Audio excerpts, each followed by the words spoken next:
Dinosaur जो काफ़ी खतरनाक होते थे। डायनासोर कई प्रकार के होते थे। कुछ डायनासोर शाकाहारी होते थे तो कुछ मांसाहारी। कुछ बहुत शांत स्वभाव के होते थे तो कुछ बहुत ही खूंखार स्वभाव के। यह डायनासोर धरती पर लगभग 11 करोड़ सालों तक राज किए।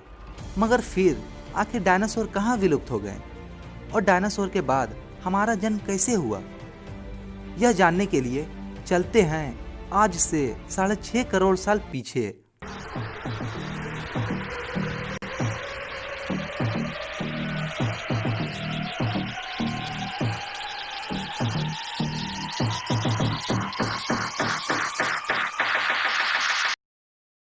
अभी हम लोग उस समय में पहुंच चुके हैं जब पृथ्वी पर मौसम बहुत ही सुहाना था और चारों तरफ ठंडी ठंडी हवाएं चल रही थी और साथ ही डायनासोरों की चीखने चिल्लाने की आवाजें आ रही थी।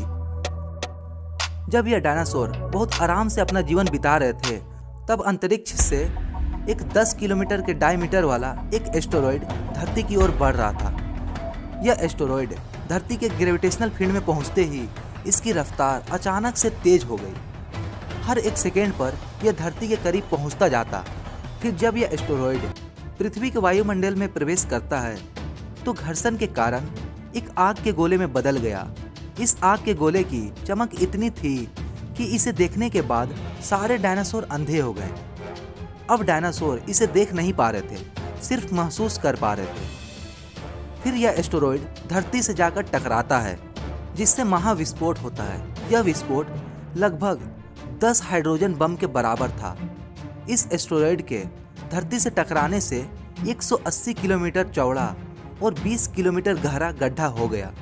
यह विस्फोट इतना शक्तिशाली था कि लाखों टन धातु अंतरिक्ष में चले गए। इस विस्फोट से धरती पर रेडिएशन की मात्रा इतनी बढ़ गई कि 800 किलोमीटर के दायरे में आने वाले सारे जीव जलकर राख हो गए और विस्फोट के कुछ समय बाद पृथ्वी के अंदरूनी भाग में हलचल होने लगी जिससे पास के सभी ज्वालामुखी सक्रिय हो गए और समुद्र में सुनामी भी आने लगी जिससे जगह जगह पर डायनासोरों का विनाश आरंभ हो गया। और जो लाखों टन धातु अंतरिक्ष में गए थे अब वह भी आग के गोले के रूप में बरसने लगे। फिर इससे धूल के बहुत मोटे बादलों का निर्माण हुआ जो सूर्य के प्रकाश को धरती तक नहीं पहुंचने दे रही थी, जिससे धरती पर सारे पेड़ पौधे सूख गए और फिर धरती का तापमान 150 डिग्री सेल्सियस पहुंच गया जिससे धरती पर मौजूद सारे डायनासोर मारे गए। अब धरती पर पूरी तरह से डायनासोर खत्म हो गए थे, लेकिन इस महाप्रलय में भी एक जीव बच पाए थे जिसका नाम है मैमल्स। यह गर्मी से बचने के लिए जमीन के अंदर रहना शुरू कर दिए थे और जीवित रहने के लिए कुछ भी खाना शुरू कर दिए जिससे यह भयंकर गर्मी में भी बच पाए।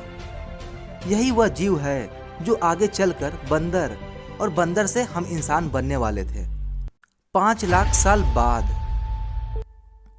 यह मैमल्स समय के साथ विकसित हो रहे थे। अभी यह पहले से बड़े हो गए थे, लेकिन अभी भी यह हमारी तरह नहीं दिखते थे। यह मैमल्स अभी और कई प्रजातियों में विकसित होने वाले थे। फिर यह मैमल्स समय के साथ कई प्रजातियों में विकसित होते रहे। 1 करोड़ 80 लाख साल बाद अब पृथ्वी पूरी तरह से आज की तरह दिखने लगी थी। चारों तरफ हरियाली और मौसम साफ और तापमान आज की तरह सामान्य था। इस समय पृथ्वी का एक दिन 24 घंटे का होता था। फिर धरती के टेक्टोनिक प्लेट्स में फिर से एक बार हलचल हुई और उस वक्त दुनिया की सबसे लंबी चोटी माउंट एवरेस्ट का निर्माण हुआ। माउंट एवरेस्ट की इतनी ऊंचाई होने के कारण माउंट एवरेस्ट पूरा बर्फ से ढक गया। उसके बाद फिर धीरे धीरे बर्फ के पिघलने से बहुत सारे नदियों का निर्माण हुआ जो आज लाखों लोगों की प्यास बुझाती है। अब धरती पर रहने के लिए पूरी तरह से अनुकूल परिस्थितियां बन गई थी, मगर अभी भी इस धरती पर एक चीज की कमी थी, वह है हम इंसान। 4 करोड़ 10 लाख साल बाद इतने लंबे समय के बाद अब मैमल्स बहुत ही विकसित हो चुके थे जो अब एप्स बन गए थे, जो कि हमारे पूर्वज थे। यह एप्स अफ्रीका के पूर्वी इलाके के जंगलों में रहते थे। फिर टेक्टोनिक प्लेट्स के खिसकने से अफ्रीका के पूर्वी इलाके के जंगलों के सामने एक बहुत बड़ा पर्वत बन गया। इस पर्वत का नाम है ईस्ट अफ्रीकन रिफ्ट वैले।